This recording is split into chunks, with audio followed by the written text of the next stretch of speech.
Dr. Vito, ano po ba ang mga advantages and disadvantages po kapag nagpapakonsulta po kami sa mga medical mission? In my personal opinion, sa akin po advantage po ito sa mga pasyente dahil po ito po yung pagkakataon po nila na ma-avail po ang mga medical missions ng libre po. Doon po sila makakapagpakonsulta sa mga medical specialist, lalong-lalo na kung malayo po kayo sa inyong lugar kung saan po meron kayong health centers and hospitals. Pangalawa kapatid, dito po kayo magkakaroon po ng pagkakataon maka-avail po ng libreng gamot. So kadalasan po provided po 'yan ng sa mga medical missions. Pangatlo kapatid is dito po kayo magkakaroon ng pagkakataon maka-avail po ng mga libreng medical surgical operations. Kagaya po ng opera po sa bingot, sa katarata, bato sa apdo, sa goiter, or sa luslos. O iba pa po, iba't iba pa po 'yan. So ito po ay maaari nyo pong ma-avail sa mga medical missions kaya kailangan nyo po talagang mag-update sa inyong mga social medias or sa mga barangay or municipal or provincial. Okay? Sunod na advantage po nito kapatid is malaman din po ng mga doktor ano po ba yung kultura sa isang lugar. Nang sa ganun, mas lalo po naming maunawaan kung bakit nade-delay po kasi pagpapakonsulta, ano ba yung hanap buhay ng gantong populations, nang sa ganun po is ma-address po natin balang araw ano po ba yung problema sa inyong lugar. At papaano po ba mailalapit po ang mga medical services po sa talagang napakalayo pong lugar. Okay? Ang sunod pa pong advantage na maaari ko pong naisip in my opinion po is ito po yung pagkakataon po ng pasyente na malaman po ang kanilang estado ng kanila pong health. Sa simpleng consultation lang naman po, malalaman na po agad natin kung ano po yung mga dapat po ipagawa po sa inyo. At kung may mga libre pong diagnostic workup, kagaya ng free x-ray, free laboratories, and free ECG. So kadalasan po ay nadadala po yan sa mga ibang lugar na mayroong kakayanan ang isang mga nagbibigay po ng mga sponsors. Okay?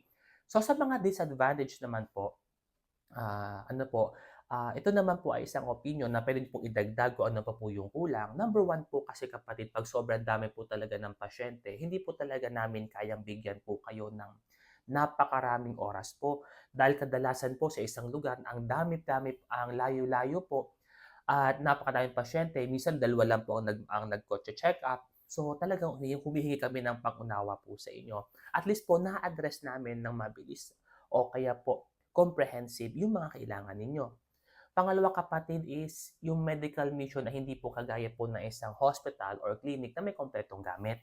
So at least po na alam naman po ng mga doktor kung ano po yung mga necessary physical examination and history na kailangan para po matulungan po namin kayo kahit po medyo malayo ang inyong lugar.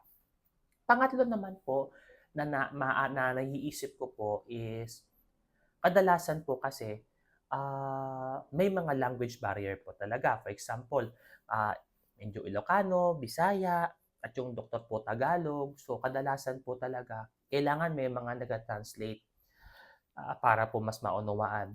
Sunod po kapatid is yung iba naman po kasi ang ginagawa po nila 'pag sa mga medical missions, medyo maingay daw po talaga yung lugar. So, minsan kasi nasa isang area, maraming mga tao. So, minsan yung privacy po ng patient. So, ang solusyon niyo pong gagawin diyan, puwede niyo pong kausapin ng isang doktor dun sa isang lugar na walang nakakarinig na sa gano'n mas lalo po kayong makapag-open sa kanila. Wala naman pong problema yon sa ating mga doktor. At least mabibigyan po natin ng emphasis yung inyong mga kailangan. Okay? So, sa akin naman po, always do'n tayo sa patient side. Pero ang akin naman pong, payo sa inyo, minsan po talaga sa panahon ng mga pangangailangan, maigi din naman pong binibigyan ng, priority ang ating kalusugan. Minsan magandang pinag-iipunan po din 'yan, kasi ang mga medical missions kadalasan minsan lang po nagagawa ito dahil na rin po sa availability ng ating mga butihing doktor. At ating ipagpapasalamat kung may mga malapit po na health centers, na government, and hospitals na maaari po tayong magpakonsulta.